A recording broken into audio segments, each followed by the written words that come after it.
Whilst the US Open is well underway, there's been very little publicity about the wheelchair tennis competition. This despite the astonishing success of British Paralympian Jordanne Whiley, who heads for New York as the champion of 3 of the 4 Grand Slam titles. Victory at the US Open would make Whiley the first British player to hold all 4 slams in the same year. So our sports reporter, Jordan Jarrett Bryan, went along to say hello. You may not have heard of her or know much about wheelchair tennis. But British sport's best kept secret is hoping to make history, and her name is Jordanne Whiley. Tell me about how your parents came to Jordanne. Yeah, they thought I was going to be a boy, so they wanted to call me Jordan after Michael Jordan because my dad just loved him.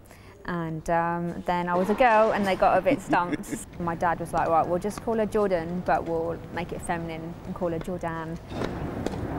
Currently ranked world #2 in the doubles, Whiley heads off to Flushing Meadows, where she has one mission: to become the first Brit to hold all 4 Grand Slams in the same calendar year. 2014 began with a win at the Australian Open, followed by success at the French, and while Andy Murray was getting knocked out at Wimbledon, Whiley was claiming victory in the wheelchair doubles. Now, I played professional wheelchair basketball for 15 years, home and abroad, but I've always wanted to try wheelchair tennis. So what better place to do so and make my debut than here at the National Tennis Centre. Ready? Wheelchair tennis is played on the same size courts and follows the same rules as the able-bodied game, the significant difference being the ball is allowed to bounce twice and can be inside or outside the court. Oh, I'm getting all technical now. Winner. The road to success hasn't been easy for Jordanne. She was diagnosed with brittle bone disease at just 3 years old. I broke my leg about 26 times in my life, so that's quite a lot. And that's from, well, birth until about 12 years old was the last time I broke. I remember I was walking to my mum with the mail and my leg just broke randomly, and that led to massive surgery, but yeah, it was hard. It didn't take long for her to follow in the footsteps of her father, who won bronze in the 100 metres at the 1984 Paralympic Games. My dad was always my role model. I didn't need anybody else. Like, I didn't need to look up to a celebrity who I only saw in the limelight, so I didn't actually know who they were. Like, my dad's real. I knew who he was, and I aspired to be what he was and who he was.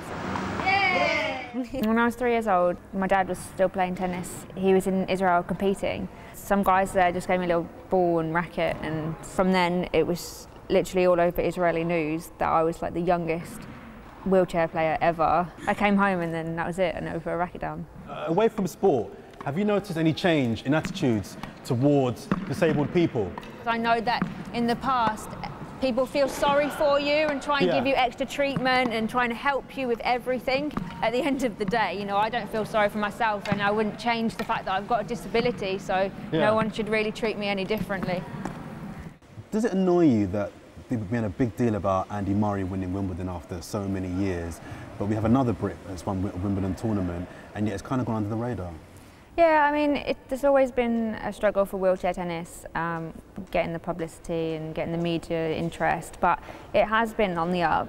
But I think the problem is that people don't know what wheelchair tennis is. In their head, they imagine people in wheelchairs patting the ball over the net, like maybe even using a balloon. Like, that's what I imagine in my head that they think, and it's really not like that. These athletes are incredible. If you win the US Open, what do you think that will do for you personally and for the sport of wheelchair tennis? For me, it's history, and it's something that can never be taken away from me. And for the sport, I'm hoping someone's going to be like, oh, who's this girl that's just won 4 Grand Slams and made history?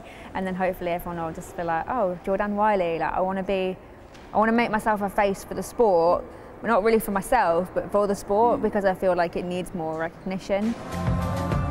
Whiley's tournament begins this week, where she hopes it will end with a historic win.